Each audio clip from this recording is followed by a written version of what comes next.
How we doing, everybody? UFC Thoughts here.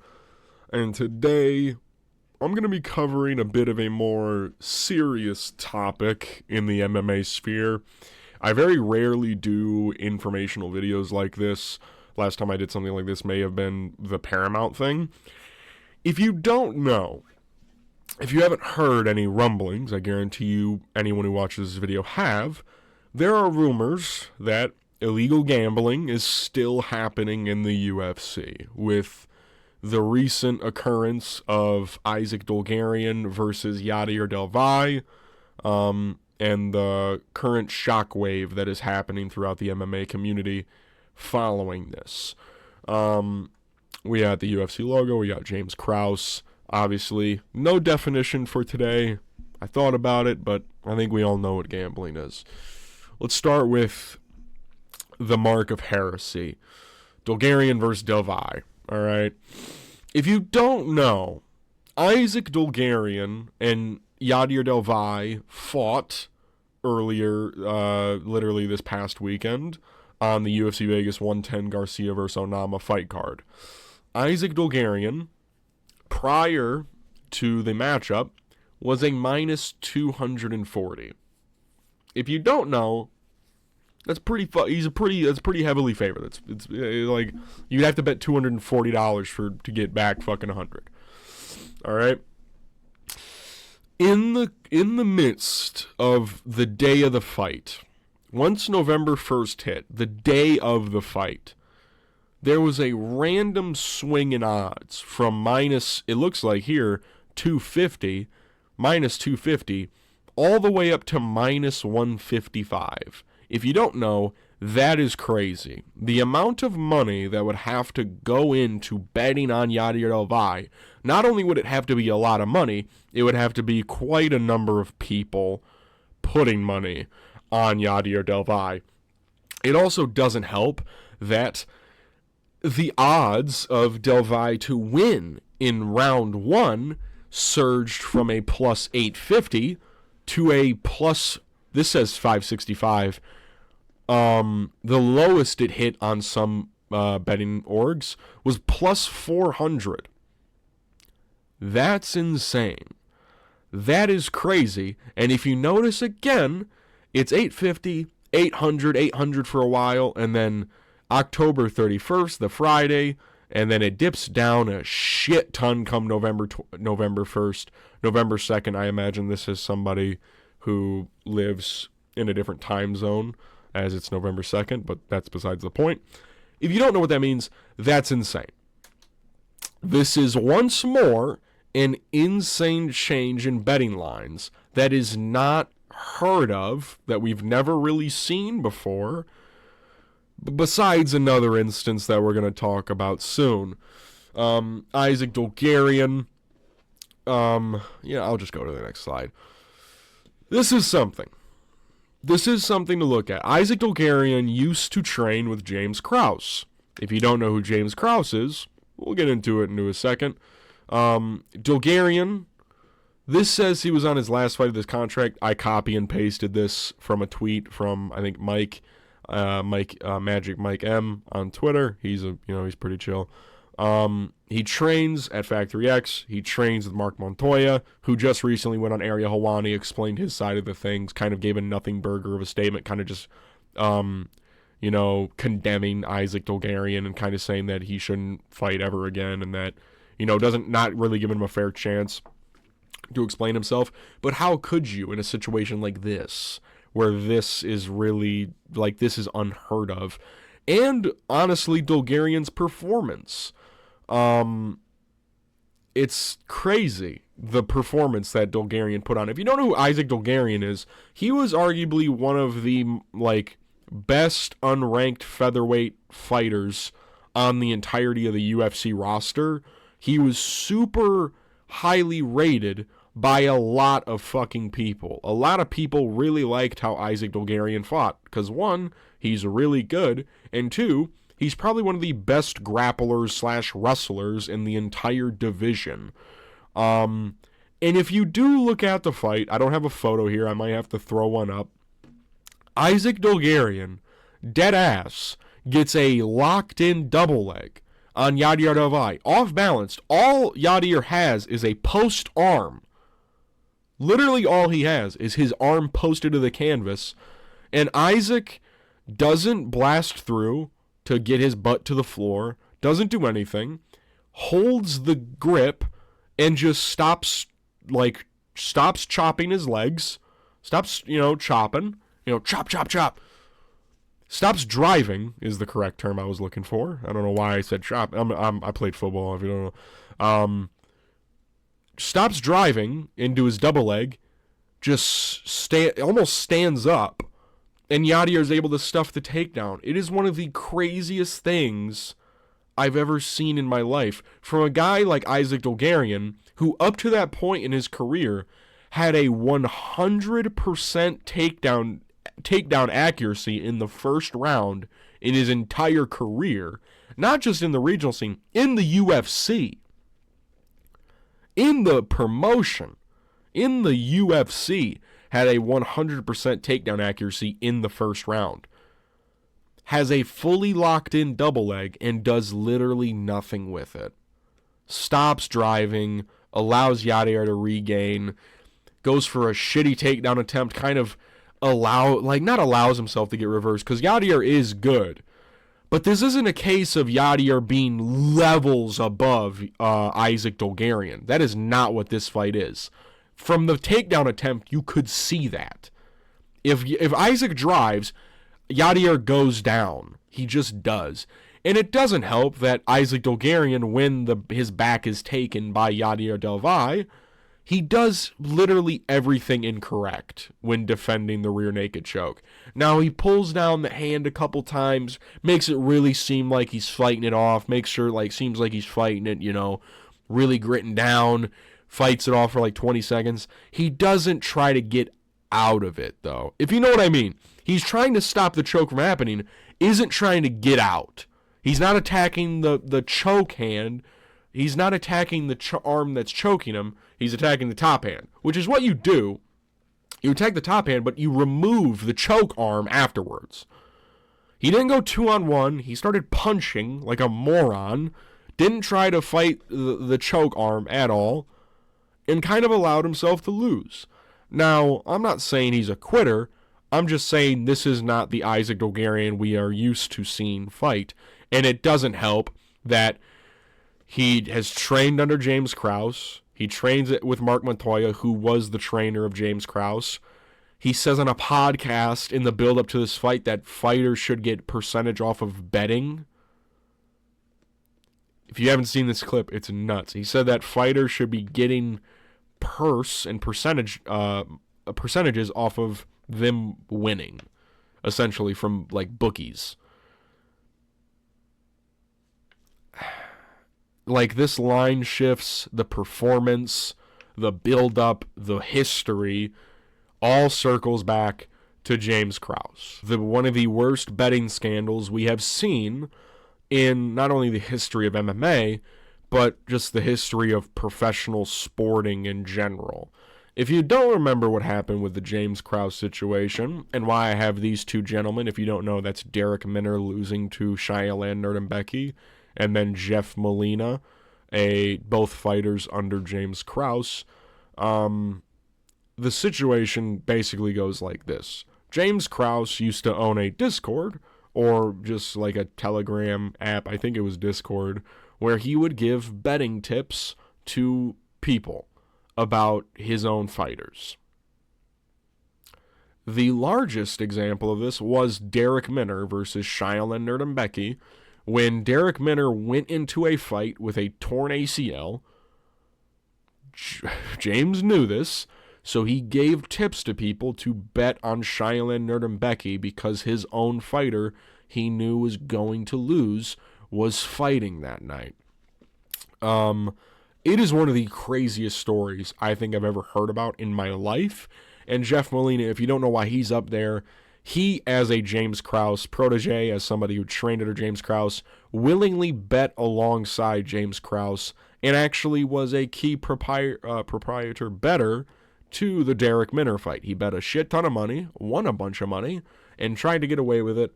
But Again, with the Derek Minner fight, it saw one of the largest swing in betting odds that we've ever seen in our life from not just a replacement bout, okay? It wasn't like a short notice thing where Derek Minner stepped in on short notice or he was going to fight a bum and then Shia Leonard and Becky stepped in. This fight was the known matchup, and then on the day of or the day before, I'm pretty sure it was day of, a huge swing in betting odds made Shia Leonard a humongous favorite. It made him from a slight favorite to an even bigger favorite. The amount of money and bets that would have to be placed is ungodly for what happened to the betting odds in Derek Minner versus Shia Leonard and Becky. And Jeff Molina was a better in that. They all have something in common. It's this man right here. It's James Krause. It's James Krause. And it doesn't help that fighters recently, following the Dulgarian situation, this is a humongous scandal that is happening right now before our very eyes. And it's also one of those things where it happened on such a terrible card, they probably didn't think people would notice.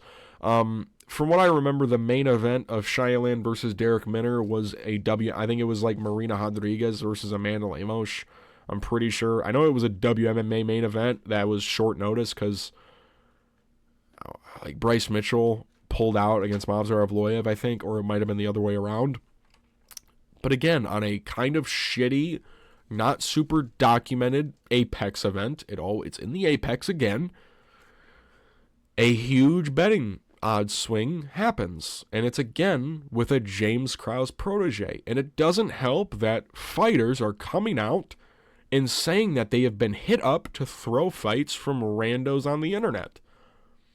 You got Vanessa Demopoulos, Vince Morales, and Lando Venata.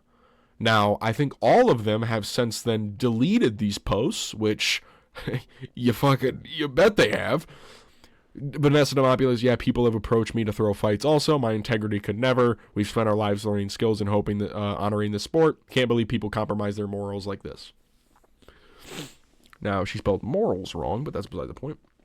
Vince Morales, all this throwing the fight stuff is crazy. I've been approached about doing it, and it's not something I could live with, even though I end up losing the damn fight anyways. And Vince ends up saying that the deal was about $70K. Lando Venata goes on to say, fair, I was approached 7 times to throw a fight. My record reflects my integrity. Now, Lando might have been a joke, because I think he has 7 losses on his record.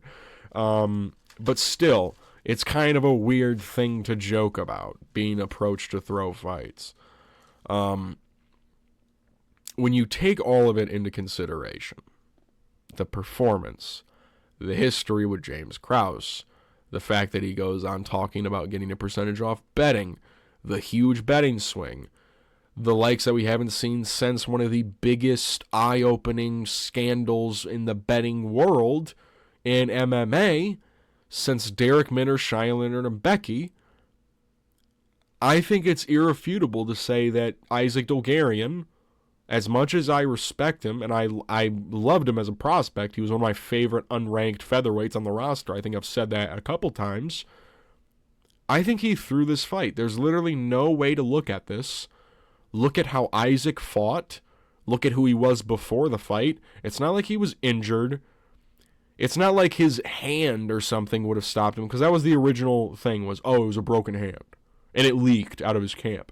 He didn't have a fucking broken hand. This isn't like, and by the way, this isn't like a Lucas Almeida, Michael Aswell type thing where it's very visible that there's an injury and then the betting lines shift the day before, right? Because we saw Lucas Almeida's hands fighting Michael Aswell. His right hand was very clearly broken.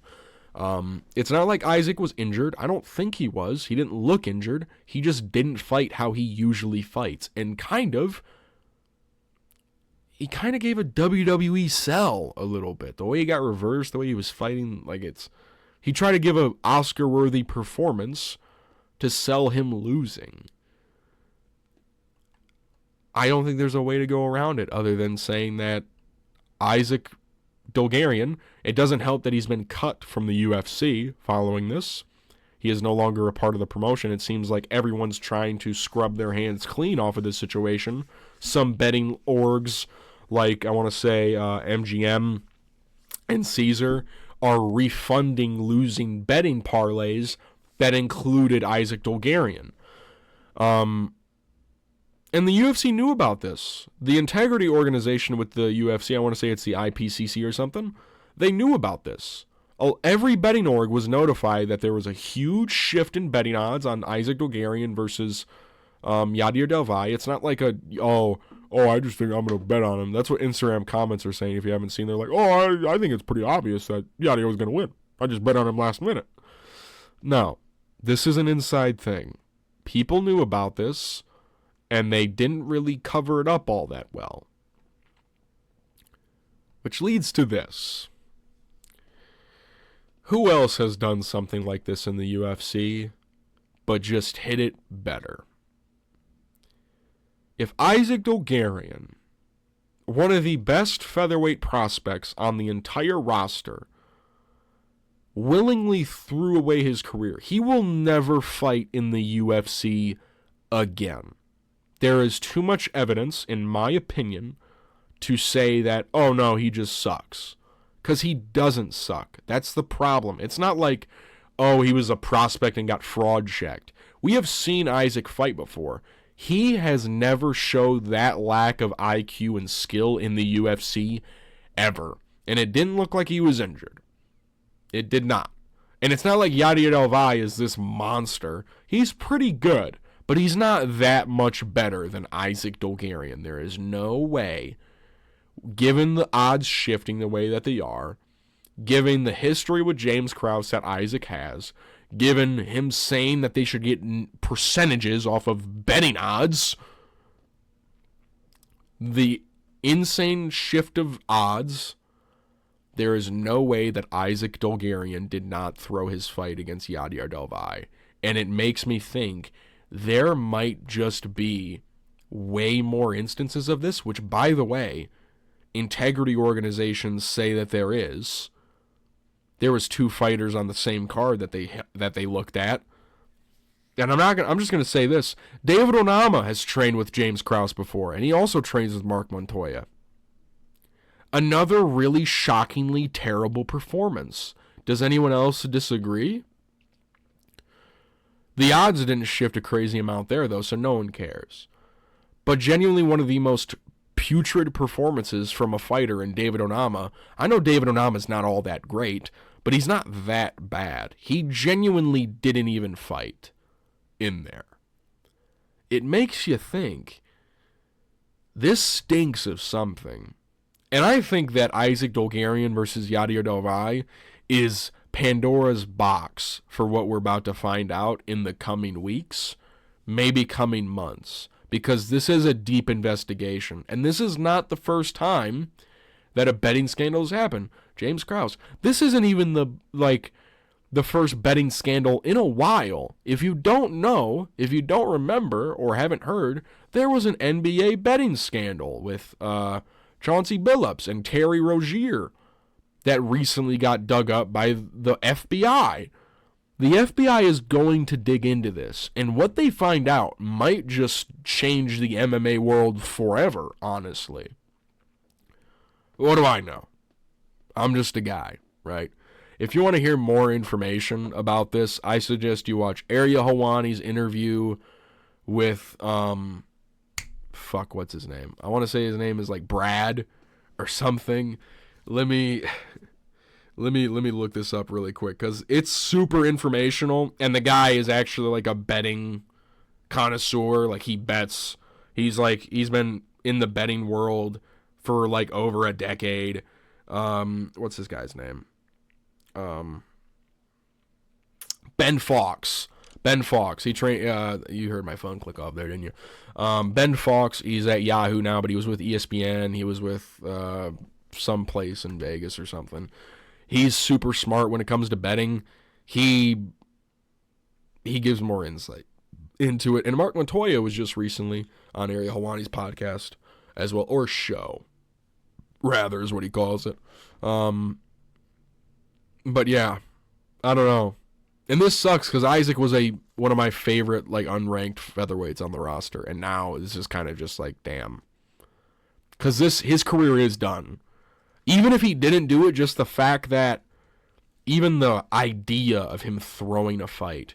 And it doesn't help that there's now refs being investigated, like Jason Herzog, which, if you don't know, is getting dug up. The odds for that fight to go over 1.5 rounds had a huge swing in odds as well. And we saw Muhammad Yaha versus Stephen Wynn on that card, refereed by Jason Herzog, have the most knockdowns in a sanctioned MMA fight in the UFC. It should have been stopped after like the second one. Jason let it go into the third. That is, bars right now, absurd.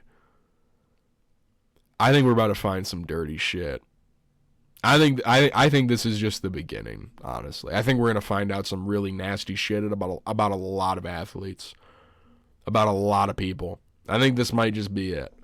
This could change the MMA world forever, honestly. Or, I hope it's an isolated incident. But in my opinion, I just don't really think I don't think this can be. There's literally no way. Literally no way. Yeah, that's the video. If you like the video, give it a like. If you want to see more content like this, subscribe. Leave a comment down below what you guys think about this situation. Do you believe it was an isolated incident with Isaac Dulgarian throwing his fight with Yadiadovai? Do you think he threw his fight with Yadiadovai? What are your thoughts? Do you think that this is a betting scandal, or do you just think that this is some distraction by the big man up? But yeah, this weekend, of course, UFC Vegas 111. Picks and breakdown will be out for you guys tomorrow. I will see you guys then. Peace.